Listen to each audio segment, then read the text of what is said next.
नमस्कार मंडळी, आमची माती आमची माणसं चॅनलमध्ये आपलं सर्वांचं स्वागत आहे। आणि आज आपण बघणार आहोत की औषधी वनस्पतींची लागवड व महत्त्व। मानवाला अन्न, पाणी, निवारा याबरोबरच औषधांचीही तेवढीच गरज असते। त्यासाठी औषधी वनस्पतीशिवाय दुसरा पर्याय नसतो। आज बाजारात जेवढी औषधं आहेत ना, त्यापैकी 70% औषधे वनस्पतींपासून बनवली जातात। आता वाढती लोकसंख्या आणि कमी होत चाललेले औषधी वनस्पतींचे प्रमाण यामुळे औषधी वनस्पतींची लागवड करूनच मागणी ही पूर्ण करता येणं शक्य आहे। जंगलातून वनस्पती गोळा करून औषधं निर्माण करण्याचे दिवस आता संपले आहेत। या संधीचा शेतकऱ्यांनी खरं म्हणजे फायदा करून घेतला पाहिजे। तसेच कारखानदारांनीही नवीन तंत्राचा वापर करून प्रक्रिया उद्योगाकडे प्रक्रिया उद्योग सुरू केले पाहिजे। आपल्या देशामध्ये उपलब्ध जमिनीपैकी फक्त 15 ते 20% जमीन एवढीच बागायती आहे। 40 ते 45 जमीन ही जिरायत असून पावसावरच अवलंबून आहे।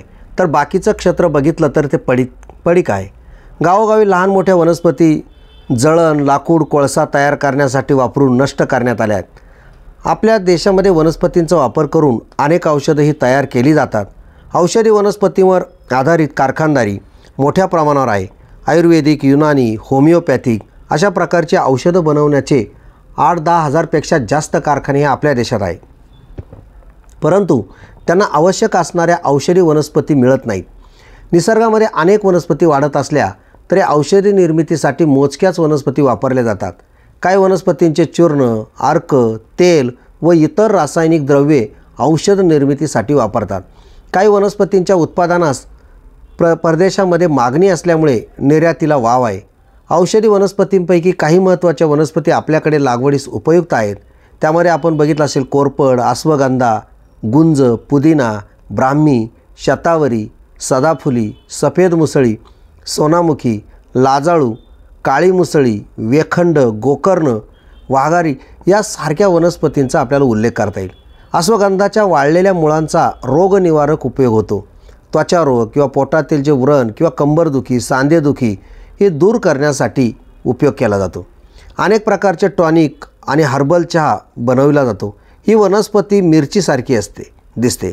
अश्वगंधाच्या मुळ्यांना प्रतीनुसार साधारणतः 200 ते 300 रुपयापर्यंत, तर चूर्णाला 300 ते 500 रुपयापर्यंत भाव मिळतो।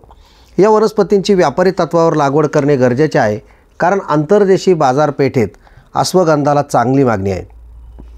कोरफड ही वनस्पती सर्वांच्या परिचयाची परंतु लागवडीपासून वंचित राहिली आहे। गुणाने अतिशय शीतल, कडू आणि असून यकृत दोष, ताप, त्वचारोग, रक्तविकार, व्रण यासारख्या व्याधींना दूर करते। मूळव्याध आणि पोट साफ करण्यासाठी चांगला उपयोग होतो। कोरफड 150 पेक्षा जास्त आयुर्वेदिक औषधामध्ये ही एकूण मूळ वनस्पती म्हणून वापरतात। त्याप्रमाणे सौंदर्य प्रसाधनामध्ये सुद्धा कोरफड महत्त्वाची असते। कोरफडीपासून रस काढणे, जेली तयार करणे, पावडर तयार करणे यासारखे अनेक उद्योग कोरफड लागवड करून सुरू करता येतात। कोरफडीच्या पानांना बाजारात चांगली किंमत मिळते, मात्र कोरफडीपासून तयार केलेल्या पदार्थांना चांगली किंमत मिळते। तसेच कोरफड पावडरीच्या निर्यातीतसुद्धा चांगला वाव आहे। शतावरीच्या टॉनिक म्हणून चांगला उपयोग होतो। शतावरीच्या मुळांना औषधासाठी मागणी आहे। सफेद मुसळी ही शक्तिवर्धक आहे। पित्त, कफ, वायू, क्षय, रक्तदोष, सूज, अतिसार या आजारावर उपयुक्त आहे। अनेक आयुर्वेदिक औषधामध्ये वापर केला जातो। देशामध्ये आणि परदेशात चांगली मागणी असल्याने लागवडीची गरज आहे। सदाफुली ही कॅन्सर प्रतिकारक वनस्पतीमधील एक महत्त्वाची वनस्पती आहे आणि तिचा अर्क मधुमेह प्रतिकारक आहे।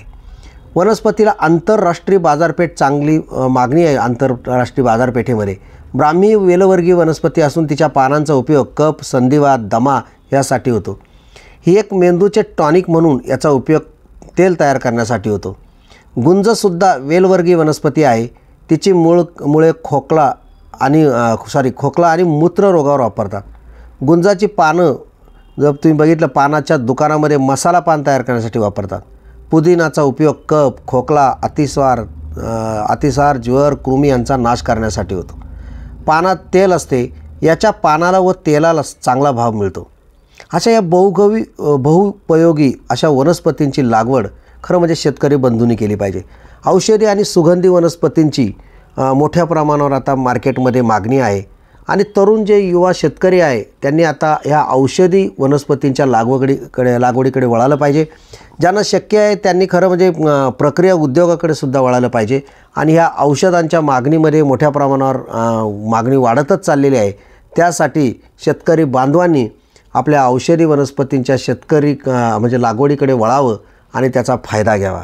हा व्हिडिओ जर मंडळी तुम्हाला आवडला असेल तर नक्की लाईक करा, शेअर करा आणि सबस्क्राईबसुद्धा करा.